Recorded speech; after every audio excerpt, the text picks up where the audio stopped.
تازہ ترین ویڈیوز کے لیے چینل کو سبسکرائب کر کے بیل آئیکن اور آل نوٹیفیکیشن پر کلک کریں تاکہ آپ کو ملے ہر اپڈیٹ سب سے پہلے۔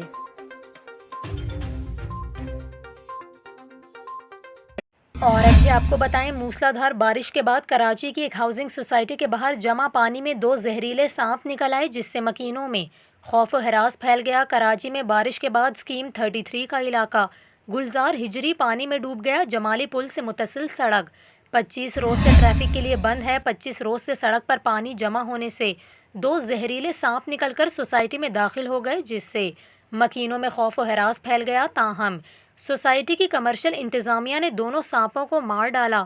دوسری جانب کراچی میں کھڑے پانی کی وجہ سے مچھروں اور مکھیوں کی بہتات ہے، لیکن ضلعی انتظامیہ اور حکومتی نمائندے غائب ہیں۔ اسکیم 33 سے متصل مرکزی سڑک سپر ہائی وے سے صفورہ تک جاتی ہے۔ سڑک بند ہونے سے اطراف کی سوسائٹی میں رہنے والے افراد کو سخت مشکلات کا سامنا ہے۔ یہاں پر آپ کو یہ بھی بتائیں کہ شہر میں رینگنے والے جانوروں کے پھیلنے کے واقعات رپورٹ ہوتے رہے ہیں، اور ایسے ہی افسوسناک واقعے میں کراچی ایئرپورٹ کے رن وے پر ایئرپورٹ سیکیورٹی فورس کا ایک اہلکار سانپ کے ڈسنے سے جاں بحق ہو گیا تھا۔